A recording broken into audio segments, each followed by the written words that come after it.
Which NFC North tight end might be trending towards a 2025 bust season? What impact will Cooper Kupp have on Jackson Smith and Jigba in Seattle? And who are the 42 Joes that will represent, the FFPC in the 2025 FFPC Pros versus Joes competition? Plus, the 12-time FFPC League champion Fran Shinnick hops aboard to discuss Xavier Worthy, Pat Freiermuth, Ray Davis, and so much more. Hey, we've got a great show for you. Ferrell Elliott is here. I'm Eric Balkman. Stick around. Your high-stakes fantasy football hour officially starts now. Can't stand the pressure. I've seen greater men than need a lesson. Broadcast live and heard around the world, you are now watching the most entertaining hour of radio on the planet. Welcome to the High Stakes Fantasy Football Hour presented by myffpc.com with your hosts Eric Balkman and Ferrell Elliott. The High Stakes Fantasy Football Hour is your home for analysis from the best players in the world. And now, because no one else was available, here are Eric Balkman and Ferrell Elliott. Solace in the scripture. Are we not all our father's sons? I became a man. Nobody ever told me what a man was. Thank you, Rob. Greetings and salutations to all of you Balkaholics. Welcome to the latest episode of the High Stakes Fantasy Football Hour presented by myffpc.com. I am your slightly above average host, Eric Balkman. You may know me from the RotoViz High Stakes Lowdown, the Better Sports Network's FFPC Insider Access Show, as well as the Fantasy Football Players Championship. Coming up on tonight's show, we're not only going to talk to the definitive commissioner of fantasy football, Ferrell Elliott, but we're also going to be announcing we're minutes away from the 42 Joes that will be competing for, count them, 7 free 2026 FFPC Main Event entries in the Pros versus Joes Challenge. We already know the majority. I think we know the majority of the industry pros, if not all of them at this point, but we don't know any of the Joes, and we're going to reveal them shortly here. We're also going to talk with 12-time FFPC League winner Fran Shinnick. We're going to gauge his evaluations on Jalen Waddle, Hunter Henry, DeAndre Swift, and so much more. If you want to connect with us on X, you can do so at hsffhour. At Eric Balkman, check out the Kentucky Fantasy Football State Championship at KFFSC.com. Facebook.com/hsffhour is where to post your messages there. And, of course, highstakesfantasyfootball@gmail.com. Winker reads all of your emails, and if he deems them suitable for air, he puts them on. So there you go. You can also check us out in the chat room and post on there, post on YouTube, post on X, whatever you want to do. We'll try to get to all those in our fantasy feedback segment coming up later on in the show. Want to thank our audio engineer and my best friend Bryce, and, of course, our producer and mutual friend Rob. Want to let you know the FFPC Big Gorilla Tournament has its early rampage coming to an end. I'm going to load it up here right now and find out how many early rampage teams are left. Remember, this is the tournament within the tournament. So if you are one of the first 200 leagues, if you draft in one of the first 200 leagues of this competition, you'll be eligible for not only $1 million grand prize, but a $10,000 grand prize as well.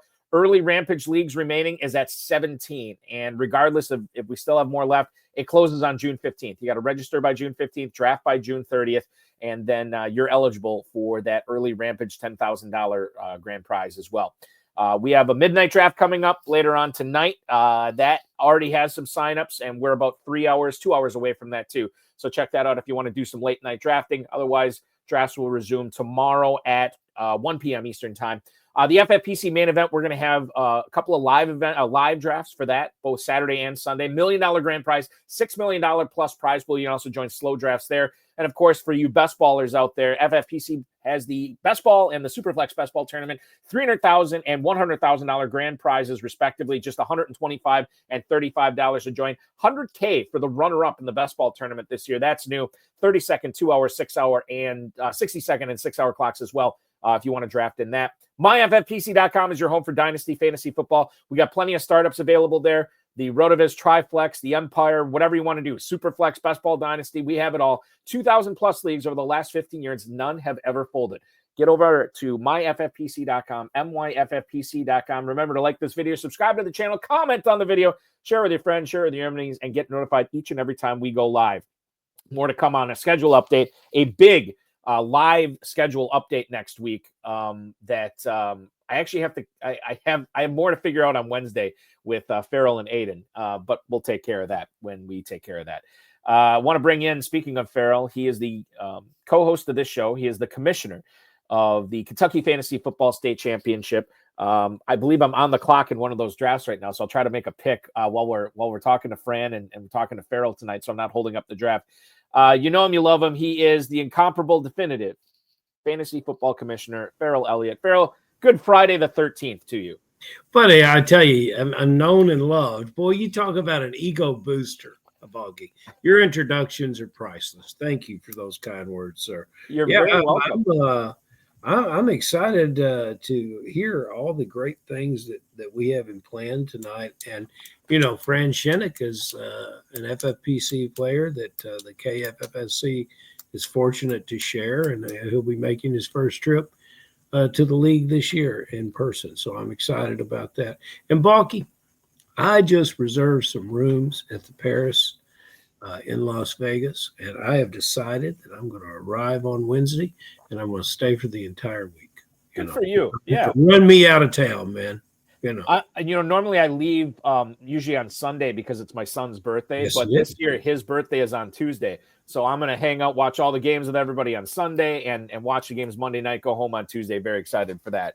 It's going to be a great time. Hopefully everybody who's watching can join us out in Las Vegas for those main live events, one of the players that will be drafted in those live events will be Keon Coleman, which I think is interesting, Ferrell, that we're leading off with him tonight because I've been Mr. Shakir for the last couple of weeks. Had an interesting conversation with Khalil Shakir versus Keon Coleman with Alan Soslowski on the RotoWire Dynasty show I did with him this morning. And I think what's interesting here about Coleman is maybe we're underrating what he did. Nick Sabato, who covers the Bills for the Niagara Gazette, said that Coleman chipped a bone in his wrist in week 9 this past year. He misses weeks 10 to 14, was still on the injury report when he came back. There was some sort of fracture. And when you think about what he did in week 7, 125 receiving yards, that was a career high.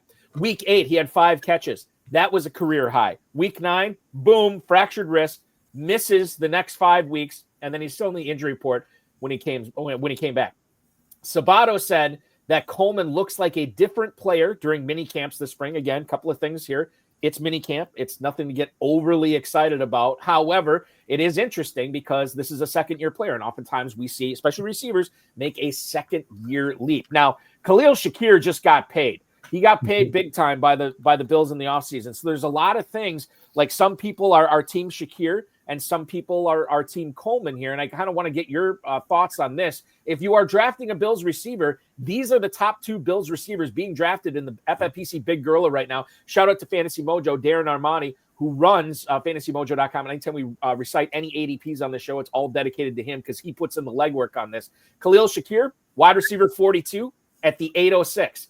Keon Coleman, wide receiver 53 at the 1102. Ferrell, is it worth paying that little bit extra price to get Shakir on your team? Or would you rather wait and draft Keon Coleman, whatever it is, about a round and a half later?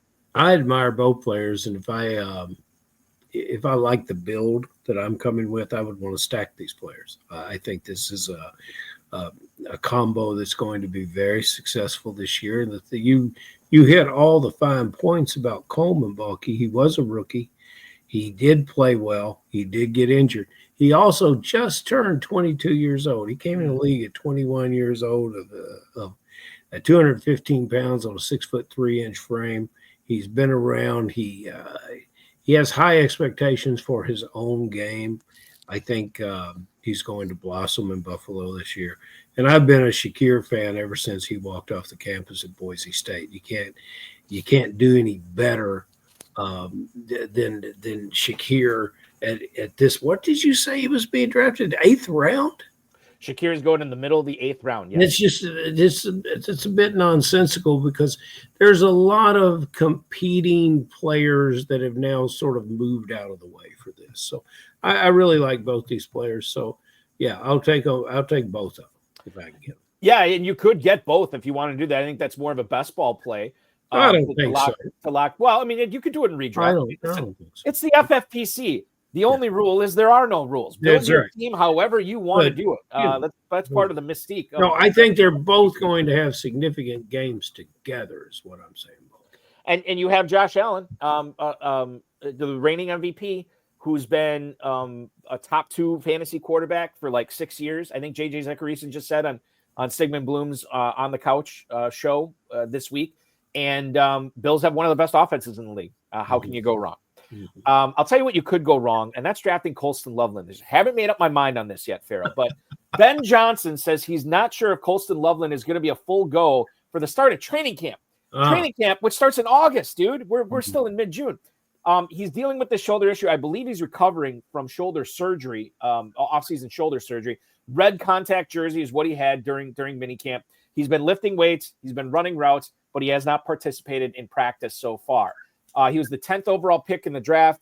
Cole Kmet will be the other tight end that are going to really help Caleb Williams down the seam here. But Loveland, let's not focus on dynasty. We're in redraft mode here. When you think about Colston Loveland in redraft, knowing that he is kind of getting off to this slow start, knowing that until last year, we really saw, 2 years ago, we really saw rookie tight end struggle. Colston Loveland is tight end 13 at the 9-11. He's almost being drafted as a starter. To me, reading this and knowing that he's still recovering from this shoulder surgery, I think that might be a little too rich for my blood. If you look at the collection of tight ends that played last year, those 60 to 65 catches, there's a glut, perhaps, or a grouping of players that caught that many passes. And that's what you're going to want out of a ninth round tight end. And I don't know if you can get that with a rookie player that's dealing with injuries. Now, especially with Kmet there. That's the other wild card. And they paid him as well, Ferrell. Yeah. And he's, I picked on Kmet in his career. I like him in the red zone. He proved me last year to be a very, very solid tight end. This is a player that at this price I'm going to avoid right now. I'm glad that I have him in the dynasty leagues. I think he's a very good player. If he opens up the season on injured reserve, so be it. But I think I've done all I want to do with this player until I gotta see it to believe it. We are just minutes away from revealing the 2025 Joes and the FFPC Pros versus Joes. We'll reveal that shortly. I want to talk about this Colt situation. And Ferrell, I apologize if we already talked about this. I think we did. Anthony Richardson is not going to have the timetable put on his shoulder with the recovery, according to Shane Steichen. This is the same shoulder that he had surgery on the AC joint 2 years ago. He's re-injured it again. Apparently, that surgery is not in the cards right now. It's going to be rest. But I know oftentimes, especially with shoulders, sometimes rest eventually turns into surgery anyway. Yes. So my concern here is not necessarily for Richardson. I mean, it is. I hope he's healthy. I hope he gets healthy. But my fantasy concern is not with Richardson v. Daniel Jones. It's the Pittman. It's the Downs. It's the pass catchers. Tyler Warren you could throw in there as well. Reiterate, since I know we already discussed this, what you think is going to happen. I think Daniel Jones is going to be under center week 1. I think at some point Richardson comes back, and then what does that do for Downs, Pittman, and Warren? Well, naturally, I think Pittman is going to be fine. He says his number one option. I think the quarterback that we have in the room here in his first year coming into Indianapolis will be a big test year for him. And I like the player. He's flashed some things. We're going to go back. I think we talked about it before, but we're going to go back to his early days in his career where he did some good things in a more managed aspect. And these are all professional receivers, and the young tight end Warren. I like the tools that he has there to be successful. So I'm not going to worry about the other players. The one player that I think was a great best ball player that without Richardson is probably not as good a pick is Alec Pierce, but no one's really talking about him as much as I am either. You can get him late. I might even have taken him late in KFFSC Draftmaster now that I think about it. But I think he's interesting for sure. Last point I'll bring up before we reveal the PVJ Joes. Mike Duger from The Athletic believes it's, quote, still really hard to cover Cooper Kupp when he's lined up in the slot. He said this on the Seahawks Man-to-Man podcast. He's saying that Kupp has a certain wiggle that has him playing pretty well on 3 routes that keep him in the short to intermediate depths. Now, Duger also said, or Duggar, I should know how to pronounce his name, and I don't. They're lining both Cooper Kupp and Jackson Smith and Jigba pretty much everywhere. So slot, perimeter, wherever. But he does expect JSN to be more on the perimeter in high leverage situations this year. So they signed Cooper Kupp. They're going to try to keep him relevant. They're going to try to keep him relevant for fantasy. I don't know if that's going to be successful, Ferrell, but he's going as late as he has been. I mean, maybe in his career. Wide receiver 44 right now at the 8-12 for Cooper Kupp.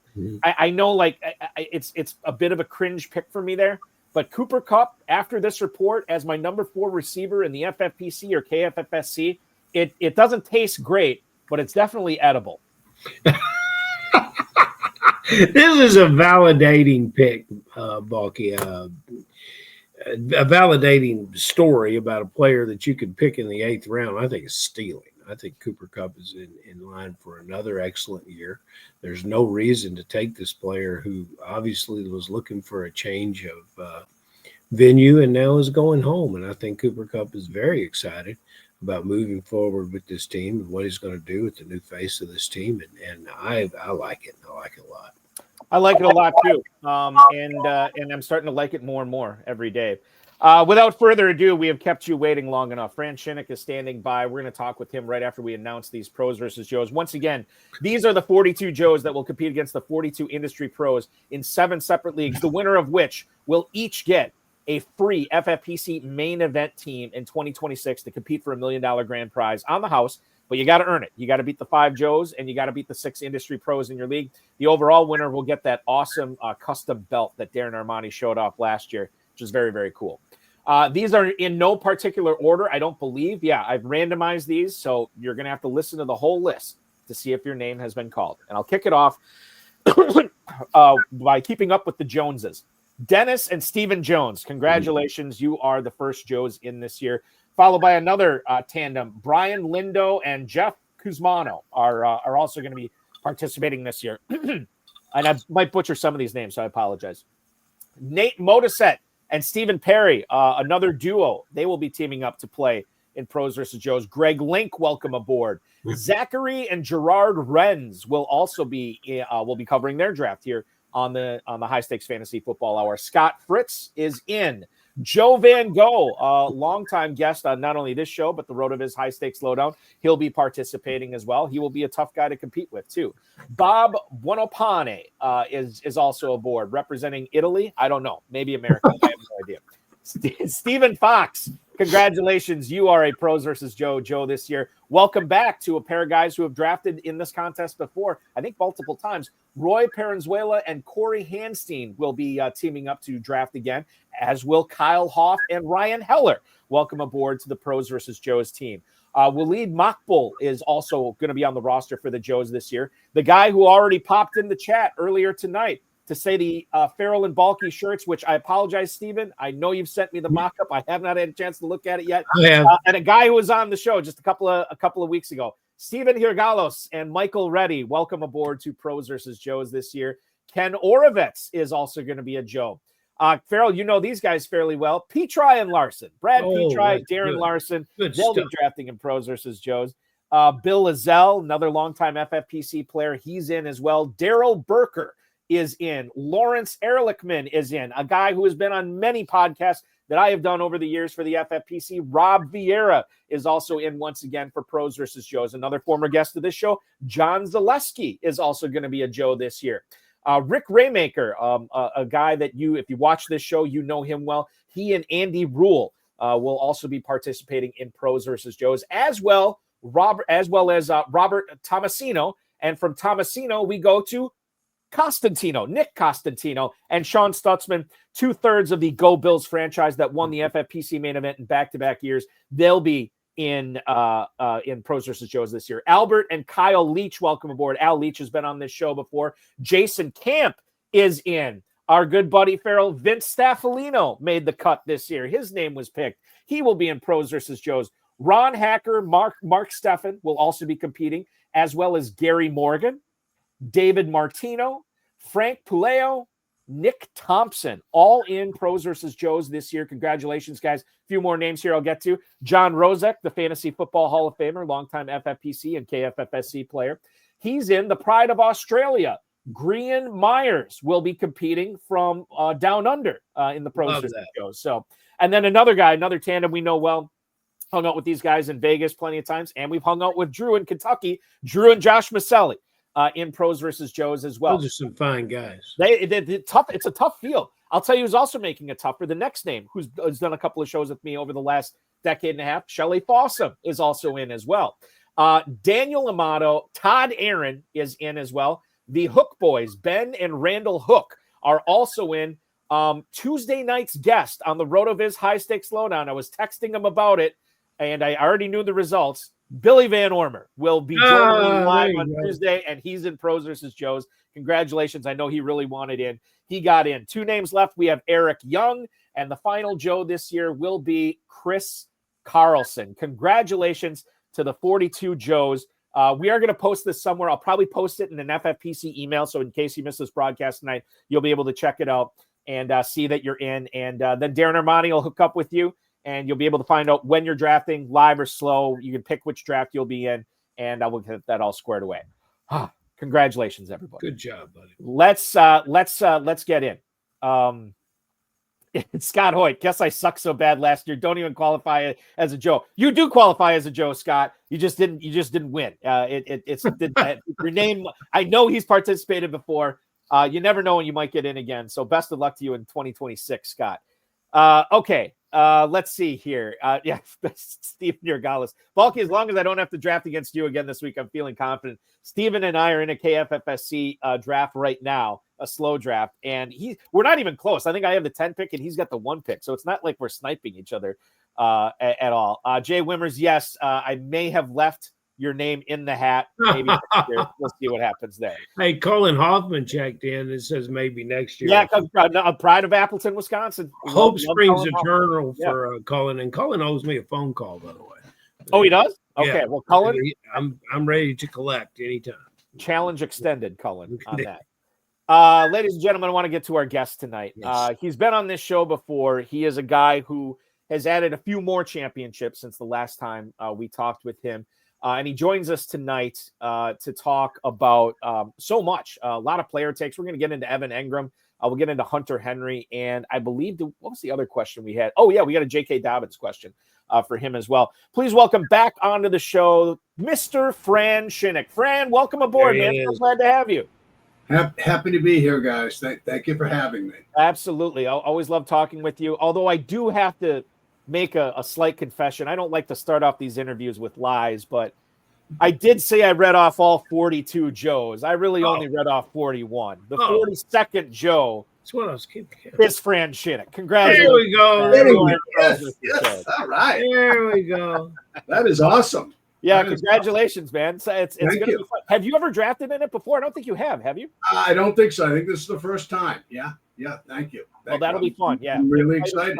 Yeah, it's and we can't wait. Well, if you do draft in one of the live ones when we cover it, you'll have to pop on and make a pick or two live on the air, so Ferrell and I can bust your chops. Can criticize. Sure. Why Exactly. not? Yes. We're all for you, Fred.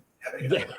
Speaking of criticism, there was a lot of criticism about the Dolphins' offense last year and how it shifted away from Tyreek Hill and Jalen Waddle to Jonnu Smith and Devon Achane. First question for you, Fran. Your confidence level in Jalen Waddle bouncing back to have a Waddle-like season in 2025? Yeah, I'm very high on Jalen Waddle. I think he's going to bounce back. I think he had a tough year last year, as did most of the Dolphins. But I really think that he's a good player. He's proven he's a good player. I think he's good. I think he's going to bounce back. You've got Tyreek, I think, is wearing down a little bit, and there's all this talk about Jonnu possibly being traded. I really think if either of those things, and Tyreek being traded as well, so I really think if either of those things happen, really could be wheels up for Waddle. I think he's and where you're getting him now in the 6th round is great. So I'm all over him whenever I can get him. Yeah, I think you make a good point, and that's cost. I actually didn't, when I sent you this question, I did not look up his ADP. I just looked it up right now on Mojo, and in the Big Gorilla over the last 3 days or whatever it's been, wide receiver 32 at the 6'10 right now. I mean, my God, again, you're buying floor, but you could get some ceiling there. Again, if any of these things happen, if Hill loses a step, if Hill gets traded, all the things that you mentioned here, I think it works in his favor. This is Jerry Jeudy, Chris Godwin, Calvin Ridley territory there that Waddle's going in. So yeah, I'm with you on this, Fran. I read an article recently that they were talking about he had some drops issues last year, and he took up juggling in the off season to work on it. So that's what the good ones do. They keep at their craft, and I think he's a talented guy. I think he's going to be. The last wide receiver that everyone complained about having drop issues in the early summer was Jamar Chase. Things seemed to work out all right for him that year. I remember. Yeah. Oh yeah, he's dropping passes. I don't think. Remember Ferrell when Jamar Chase was a rookie, and it was all about like he can't see the ball because the stripes are different. That seemed to work out okay. Yeah, it's amazing some of the things that can get cooked up on the proverbial back burner between now and when September rolls around. Fran, I know you regularly watch the show when you can. Last week in the chat room, especially, we had a tremendous attack on the Kansas City Chiefs offense. According to our chat room, a lot of guys have given up on Mahomes. Kelsey, expect Kelsey to have a huge drop-off this year for some reason. But I'm a believer in more talent is good for everybody. So the coexisting between Worthy and Rice in Kansas City, could that be the combo that propels Mahomes to be the fantasy quarterback that we all think he could be? And which one of those receivers, is it both of them or is it just one that would be a league winner for fantasy football? Yeah, I don't know if I can pick one. I mean, I'd probably lean towards Rice, but certainly, I think the question was, will Rice coming back have an impact on Worthy? And yeah, I certainly think it'll affect Worthy's targets, but I'm very high on Mahomes and the KC offense. They were embarrassed in the Super Bowl. I don't think Mahomes and Reed are just going to sit back and say, okay, we'll just win it with defense and grinding it out. I think they're going to shift away from the Kelsey-centric offense a little bit, and I think you're going to see them going downfield a little bit more. So I think the pie is plenty big enough for both of those guys. I like them both, and I love Mahomes in the 7th round. It's like, okay, you give me all of that. Give me all of that too. So I'm liking that. Terry McLaurin is decided not to report for mandatory minicamp. He's coming up on 30 years old. He might actually even be 30 years old right now. And obviously there's a bit of a disagreement on cash. I would imagine that they would find a way to work that out. But when you consider the age and when you consider that some people, not everybody, are drafting him based on a lot of touchdowns last year. 13 touchdowns is awesome, but that is not a sticky stat. And he caught 13 touchdowns in just 82 catches. How concerned are you? I know I painted a kind of a semi-bleak 2025 picture for Terry McLaurin, but he's still on a really good offense, has an awesome quarterback, maybe an MVP quarterback in Jaden Daniels. But you're concerned about the touchdown regression for him this year, Fran, when you consider that when you look at where he's being drafted, McLaurin, right now, if you want him, you have to pay a wide receiver 19 $312 draft capital. Yeah, you're right. TDs aren't sticky, so you have to worry about the regression. It's almost, you almost have to expect it. But he's paired up with Jaden Daniels, and that's pretty exciting. And I'm looking at his ADP. Yeah, it's 312, but you look at the guys going after him. You got Marvin Harrison, you Rashee Rice, Devontae Adams, Mike Evans, DJ Moore. I think he's right about where he should be. I might make an argument, for Rice and Harrison, but I think he's going right about where he should be. I mean, what are you going to do? You're going to have TD regression, but you've got Jaden Daniels. You do have the contract situation, so I hope that's going to work out. But Ferrell, deadline spur auction, so it may not be getting done tomorrow, but they're going to work that out, right? I mean, the Commanders are going to pay him. He'll be there. Oh, I'm pretty sure. Yeah. I'm pretty sure that'll happen. Yeah, and I've always liked McLaurin as a player. I like him. I think he's going around where he should be. I don't know what else I could say. Yeah, I mean, it's like Tyreek Hill. You mentioned some of the guys, Tyreek Hill, Marvin Harrison. I get. I mean, like, it's not like I'm fading McLaurin at that point. I don't love him, but I'm fine with it. Right. If you look at the 49ers, this is 49ers East front office, and if you that explains a little bit about their methods of paying players, and sometimes how long it takes. Because if you think back to the 49ers, we've had similar situations with players out there. Fran, this is my favorite time of the pros versus Joes. It's all very, very much uphill for me here because I'm a big fan of all the Joes, and now as we get, and I'm a big fan of the drafts and the live draft coverage, but we got to talk to a lot of pros coming up, and I mean they come on the show and they really expect Balky to have to butter their muffin. I mean, it's really just but last year we had a pro that came in, the tight end whisperer, Balky. What's his name? That's Andrew Cooper from Fantasy Alarm. Well, I tell you what, he was right on line. He came in last year and he told us that the best buy in all of tight end 2024 was Hunter Henry. Now, Hunter Henry, he was in a sort of an anemic offense that got a little better towards the end of the year. Only 2 touchdown receptions, but the 60-plus catches, I think might have been 68. Hunter Henry's in his 8th year last year, maybe 9th year this year. That was the most receptions he had ever had, ever since being in the league. And I thought that was a great, great call. I don't think he's going to lead this team in pass catching, but who else is there to do it? Can he exceed last year's numbers? Should he find the end zone a little more? And Balky may tell us where he's being picked, but my thoughts are that, and I'm not real sure, but in receptions, it might have been maybe 6th or 7th of all the tight ends last year. And so my tipping my hat to that Joe, he came on the show and made a very good call. Yeah, Hunter Henry, I really liked him last year. I drafted a lot of them. I'm a Patriots fan, so I thought he was a very logical choice. Mm-hmm. The problem was Austin Hooper. They used Austin Hooper quite a bit, and Hooper actually had 3 touchdowns to Henry's 2. Mm-hmm. So I like Henry.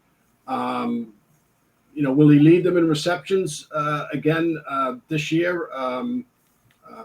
It's possible. He certainly could. He would probably be the best bet. But I think that I'm hoping that I'm very high on Kyle Williams, for instance, and Pop Douglas as well. So I like Henry, but I don't see Hooper going away. So I think they're both going to be there, and they sort of cancel each other out a little bit. That would be my answer there. But I do like Kyle Williams quite a bit. I think that a lot of people that I trust seem to like him, and the Patriots have a terrible track record with wide receivers. Just I'm hoping maybe they find they found the nut this time, and I'm hearing good things, and he might be just the thing that May needs. May needs a good speed guy down the field. I think he throws a nice deep ball, and I'm hoping that Kyle Williams can come through, and the kid Henderson on the backfield can help him too. So I'm optimistic they're going to be better. They've improved the line a little bit. So I don't know if I answered your question. Yeah, no, you did. You absolutely did. Yeah. And I would say too, like I'm starting to warm up on Kyle Williams right now. Hunter Henry, by the way, Ferrell, tight end 23 at the 13-11 right now in the Big Gorilla. That is between Mason Taylor and Mike Gesicki. That is where he's going right now. So yeah, I think that's a fantastic value. I like Henry for sure. Kyle Williams, as long as we're talking about him. And by the way, Travion Henderson is a player I've been drafting a lot too this year, Fran. And I just drafted Drake May for the first time. So maybe I'm turning into a Patriots fan. I don't know. Kyle Williams, wide receiver 56 at the 1201 right now. I want to go back in the YouTube chat, and I'm going to try to scroll up and see if I can find it. Bill Hollywood, let's post it here. Fran, if you only had one team to draft, how would you like to start it out? With a running back, with a wide receiver, or a tight end? And Fran, I guess that kind of depends where on the board your first round pick is, if you're drafting early, middle, or late. But if you had only one team, how would you like to start it out? Yeah, that's a difficult question because it depends on where you are. I think if I have the first pick, I think it's hard not to go with Chase, for sure. I think there's a lot of sort of sentiment where the wide receivers got hurt last year and the running backs didn't. So, people are maybe, I don't know. I don't have anecdotal evidence through drafts and what have you that people are going towards the running backs. But I would probably lean towards wide receiver, to be honest with you, because just because of, you have the running backs, Henry and Barkley, so many carries, so much mileage on them, and last year, they stayed healthy. So I would probably lean towards wide receiver, but it does depend on what the draft slot is. Plus, I think that there are a lot of running backs later on that you can get. I think I'm more comfortable going zero or hero RB myself. So I would probably be leaning towards wide receiver. I think I want to, speaking of tight ends, I want to shift the focus there to one tight end that's in Pittsburgh. I don't think we know DK Metcalf is going to catch a lot of passes this year from Aaron Rodgers.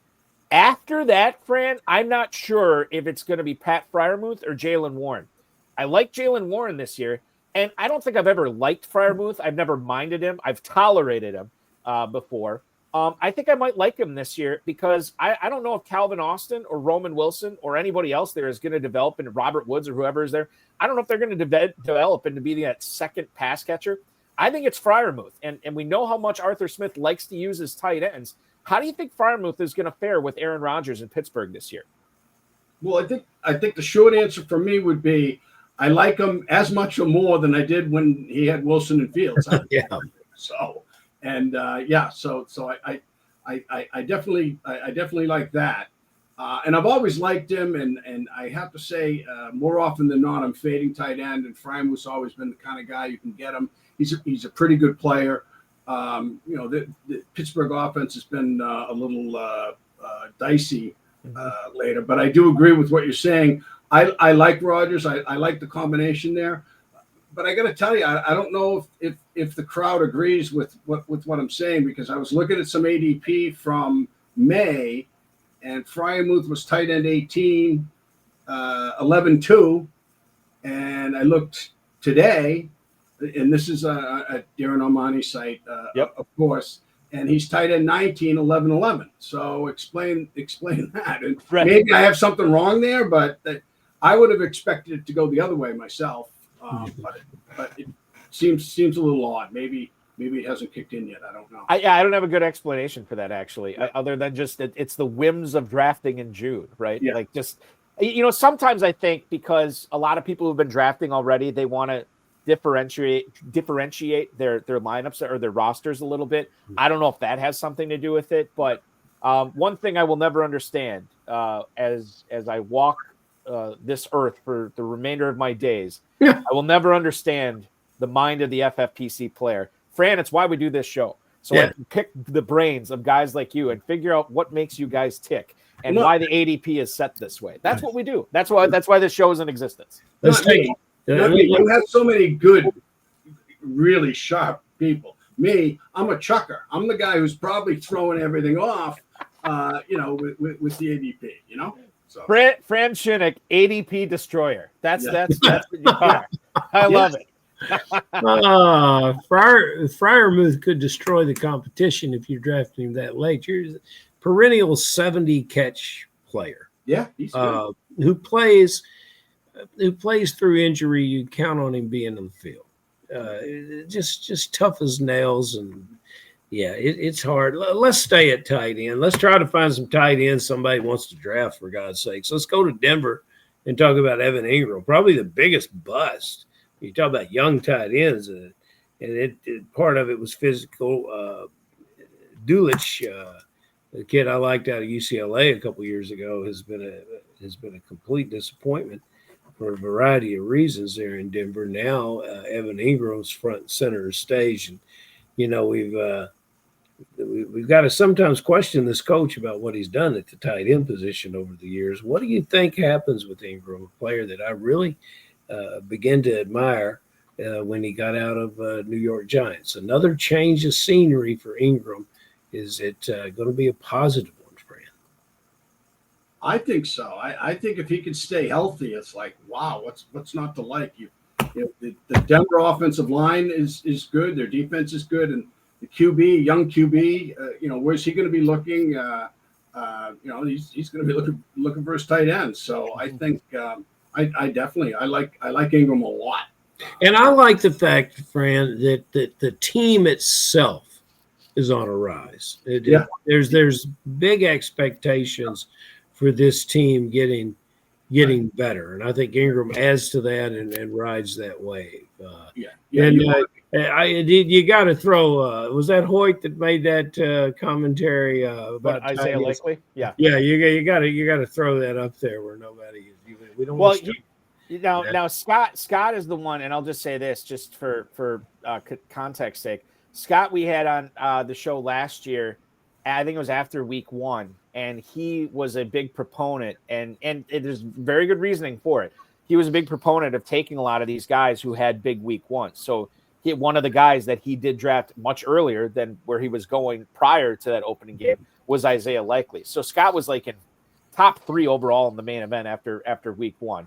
He did not end up top 3 for the season, but I'm not saying it's because he did what he did. He's a very intelligent player, very smart player, for sure. And by the way, he's been on this show before he did that too. Like that was not his first appearance. So he's a really sharp guy, and I enjoyed talking to him too. I like Denver. They're it looks like they're an ascending team. Yeah. I like Harvey too, but the Dobbins signing sort of takes the wind out of those sails a little bit anyway. I still think Harvey's going to be good, but that does change things there a little bit. The NFL draft I think was very exciting for the Bears for a multitude of reasons. You had Ben Johnson putting his stamp on this Bears offense this year, an offense he'll be calling plays for. He's the head coach there. His very first 2 picks, I don't want to say his because he's not the GM, that's Ryan Poles, but I'm sure he had a lot of input. His very first 2 picks were skill position guys on offense. Now, if you didn't tell me what positions they were, Fran, I would have assumed one of them was either Ashton Genty or perhaps a running back in the second round, or maybe they went with a tight end in the second round. I would not have expected that running back was not either of the picks. They went with Loveland and they went with Burden, tight end and wide receiver. So DeAndre Swift dodges that bullet, and then he keeps dodging bullets like Keanu Reeves in The Matrix for the rest of the draft until they get to the 7th round, and the Bears finally take Kyle Monangai out of Rutgers. And I don't know. I mean, there's some positive stuff coming out from the beat writers about Monangai from Chicago, but DeAndre Swift, man, call him the cat because he's got 9 lives, and he might have used 7 of them already. It looks like he's still the guy in Chicago. Is that the guy you want to draft in the Bears backfield, or do you see value elsewhere? That's a tough call. I wouldn't blame anybody for taking Swift and taking a shot on him because I think he's a little underrated. He just sort of has a little bit of a bad rap. But the problem for me is where he's going. He's going early 7th round, and I'm typically not taking running backs there the way I draft, especially if the choice is Patrick Mahomes or DeAndre Swift.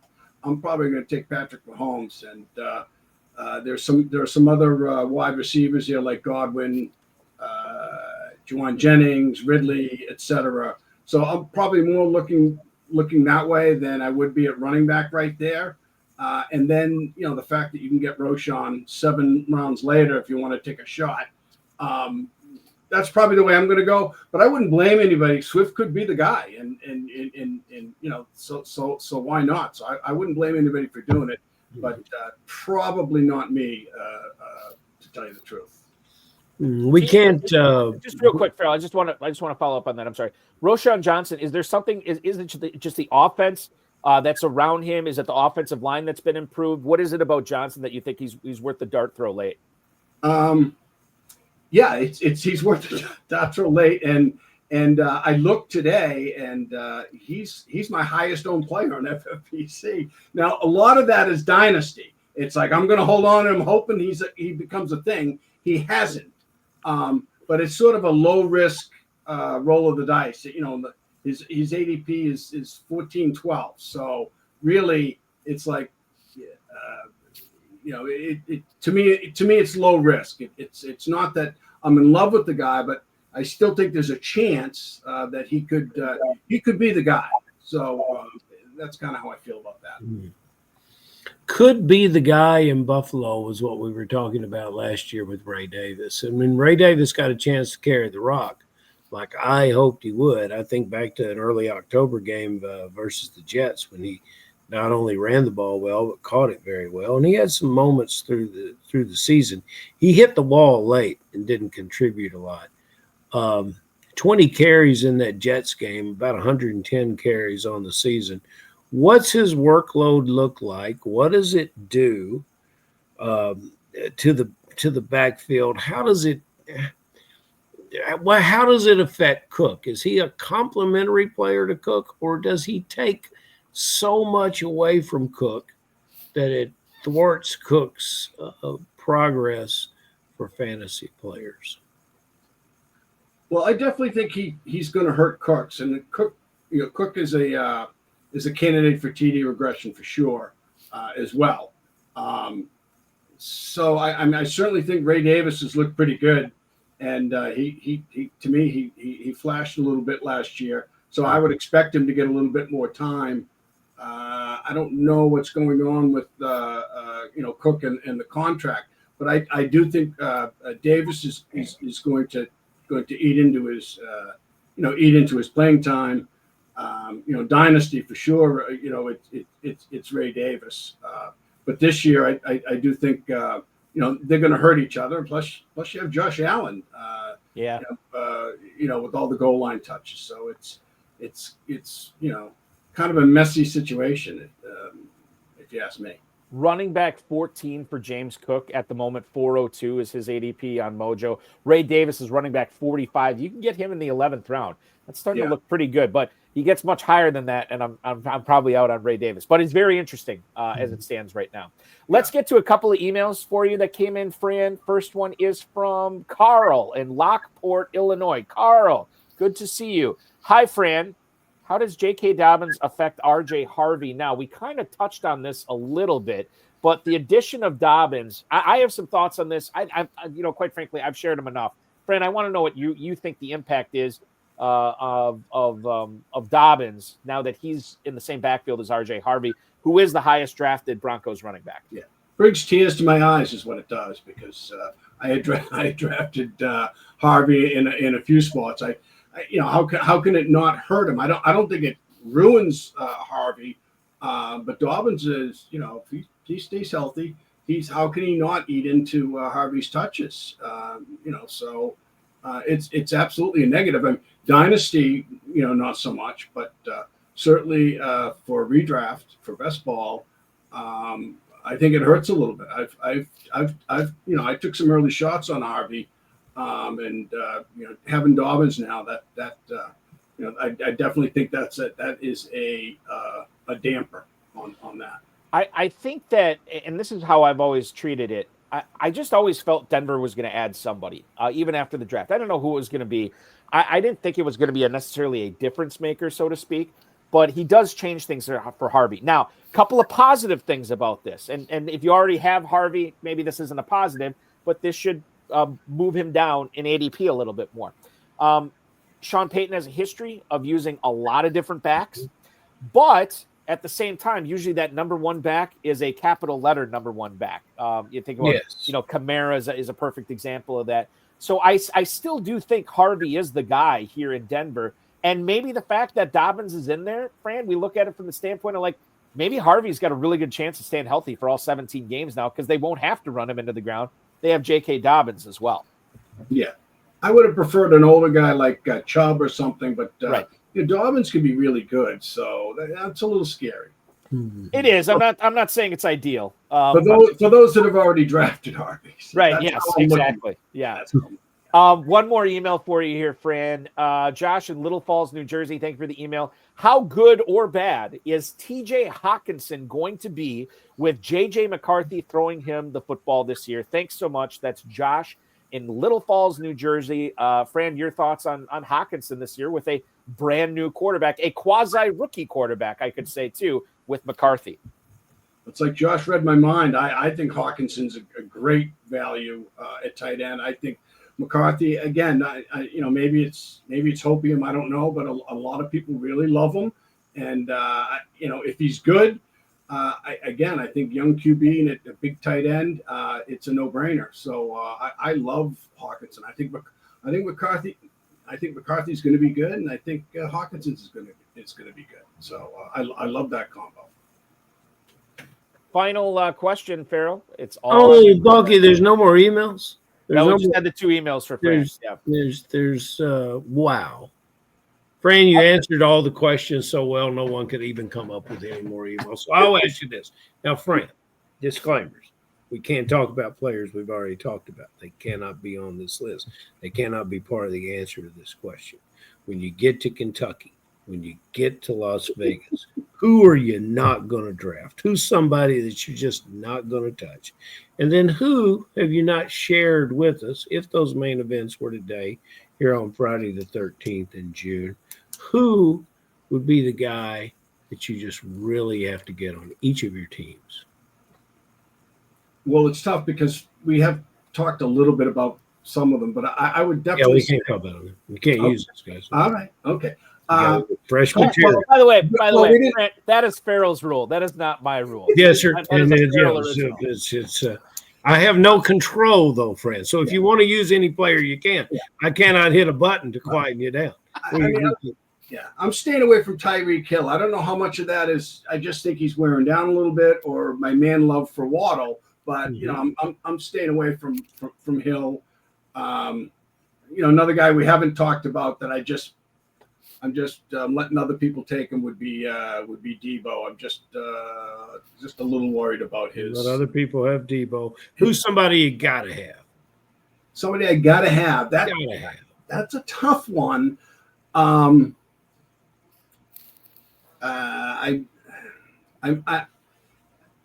Maybe Pacheco, because I think he's going late. He's going the end of the 7th round. I think he's going to have a good year. I like him. I like Kyle Williams late. So I know I'm cheating. I'm throwing a couple names at you. That's okay. Yeah. Well, Nick Costantino checks in tonight. He says he can't wait for Vegas, and he's in the pros versus Joes. And I'm glad he came in with that, because I must point out that here on Friday the 13th, it would be terrible, terrible luck not to talk about a Las Vegas Raider. We have not talked about a Las Vegas Raider on the show yet, and I think that's just a terrible situation. And you, being a New Englander, being a fan of, there he is, being a fantastic supporter of football in general and Patriot football, your Tom Brady has now left you first for Tampa, and now finding his way into the owner's suite with the Las Vegas Raiders. I'd open it up to Balky first, but this is something we haven't talked about, but I'll weigh in with it quickly. When I started in this football business many, many years ago, I was there to see the first $1 million a season quarterback, Joe Montana. Now, all these years later, we've seen it get to a point where players actually can own a piece of a team. And Tom Brady is the most prominent first one to do so. I think he brings a lot of I think he brings a lot of history of good football decisions to the team and brings some winning culture to the teams. I've already see it. A player that nobody's talking about, but is Tommy Mellett, a player from North Dakota, who is the heir apparent to what Brady would see as his Edelman now with the Raiders, and that's a player that I think has his stamp all over it. So, do you have anything about your partially led Brady Raiders that you would like to talk about? Well, yeah, I love Tom Brady. I'm a big Patriots fan, and I'm a huge Brady fan. And that was my question to you, to both of you. What is the perspective? From 30,000 feet, I get the feeling that he's having a positive impact, but I wanted to get your thoughts on it. What do you think? Is he changing the culture? Are they on the right track now? Is that how you two feel? Because I'm still rooting for the guys. As weird as that is now, rooting for the Raiders, I'm rooting for Brady. It's Well, Balky, come in on that, and then I'll finish up. Yeah, here's how I feel. I mean, anytime you have these great athletes who have these fantastic athletic careers as a player, and once they step into the front office or they put on the headset, and I'm talking about all sports, it doesn't have to necessarily be football, it doesn't always work out the best. And that's not really a detriment to guys like Brady. Michael Jordan might have been the greatest basketball player of all time. Wasn't a great owner, and he wasn't a good coach. And now we're going to see him in the booth, and God knows I don't think he's going to be very good at that either. The thing that I always come back to is I think these guys were so great because there's nobody like them, right? They were so elite at their craft.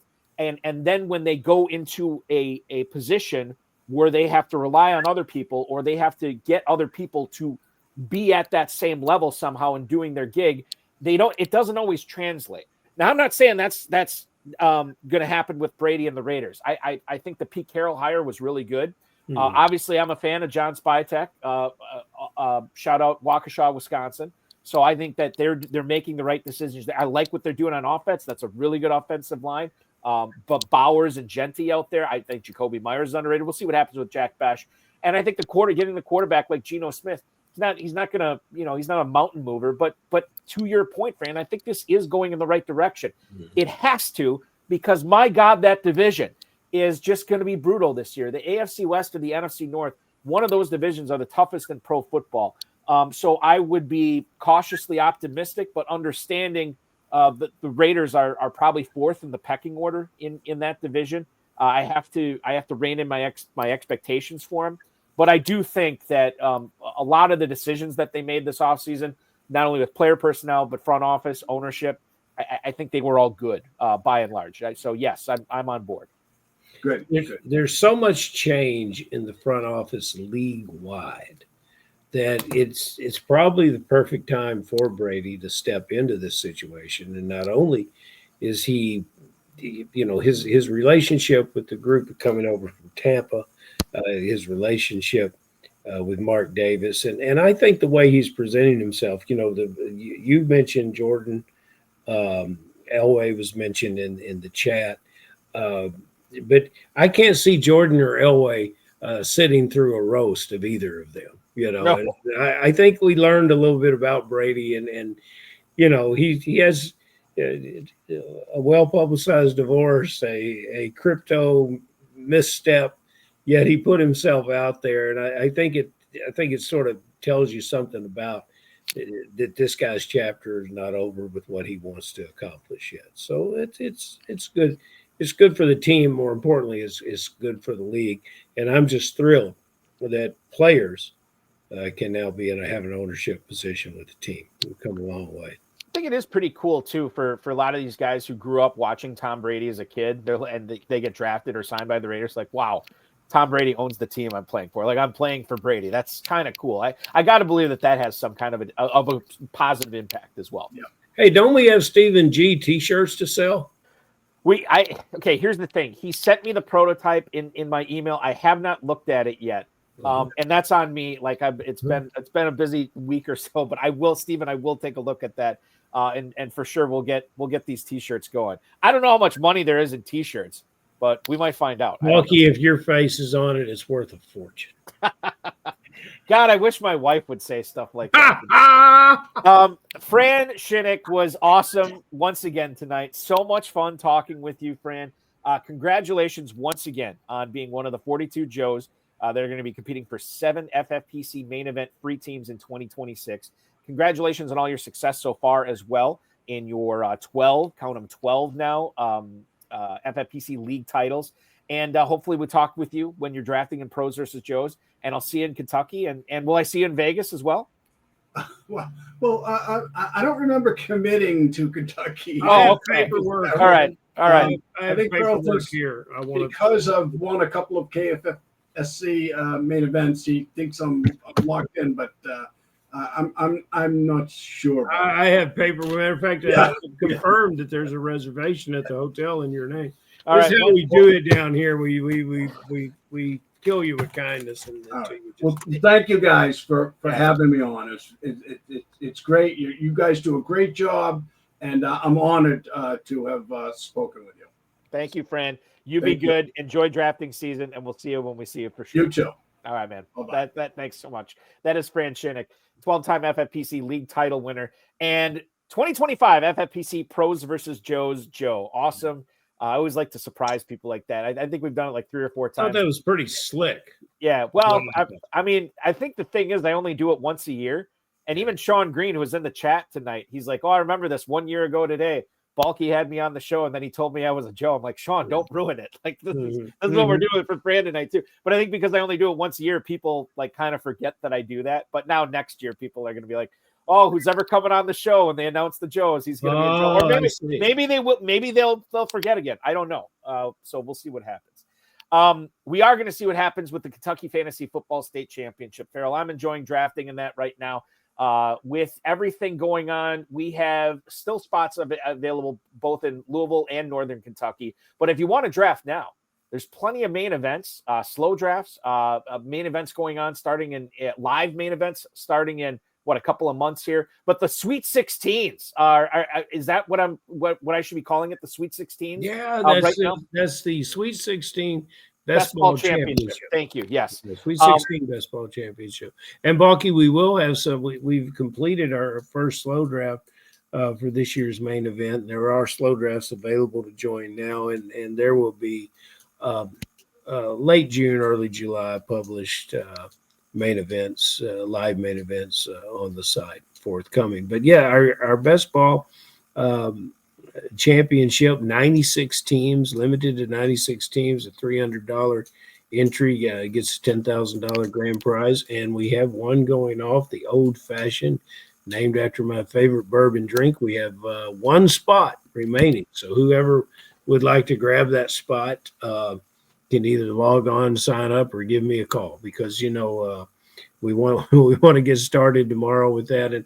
And our slow drafts, and I think it has a lot to do with the quality of drafters that are coming on the show, hanging out in the chat room, and how long they've been with us. But our slow drafts are moving very, very quick. For a 28 rounder to get through it in about 18 days is pretty impressive.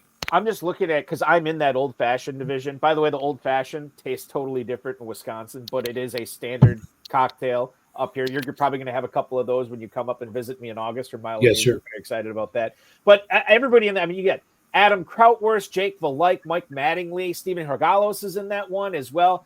Doc Hutcherson. We got Stu Keen. Dom Gazzetti is in that. I mean, there's a ton of people. It's going to be a lot of fun. So hopefully we can get that league going on tomorrow. We just need, as they always say, we need one hero to fill that up, and then it will go off here shortly.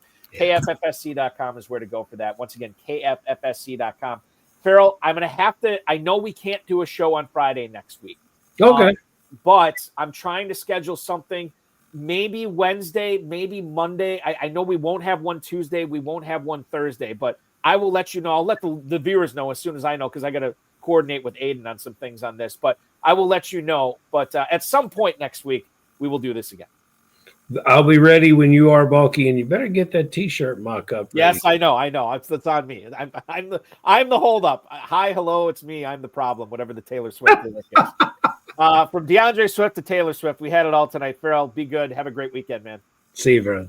That is Ferrell Elliott, the definitive commissioner of fantasy football, joining me tonight on the High Stakes Fantasy Football Hour. I want to thank him. I want to thank Fran Shinnick, the FFPC, Rob, Bryce, and of course, each and every one of you. We will be back next week. I'm not sure if it's a Monday show or a Wednesday show. I got a jam-packed schedule next week with shows. Tuesday night, 10 p.m. Eastern Time, Billy Van Ormer, a longtime FFPC and KFFSC player, multi-league champion, and FFPC Pros versus Joe. He will be joining me at 10 p.m. for a conversation that night.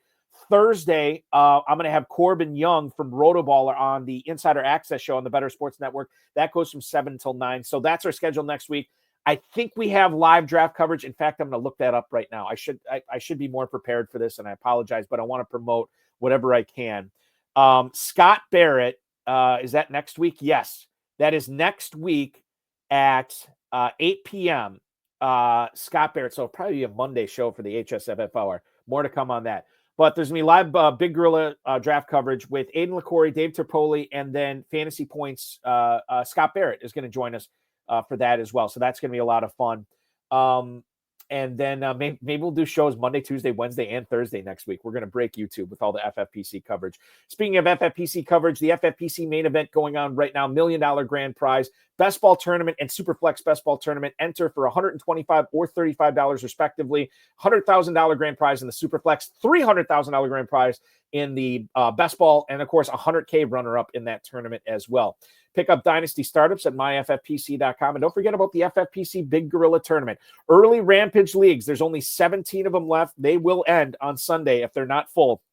So get in now in case they do fill up. We have a midnight draft coming up in how many minutes here? A little bit less than an hour, so you can play in that. That'll be an early Rampage League. Remember, the early Rampage allows you the ability to compete for a $10,000 grand prize in those first 200 leagues, as well as $1 million grand prize.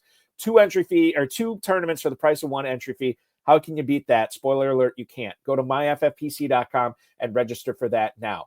Remember to like this video, subscribe to the channel, comment on the video, share it with your friends, and get notified, and share it with your enemies. Get notified each and every time we go live. Congratulations to all the Joes. Your weekend officially starts now.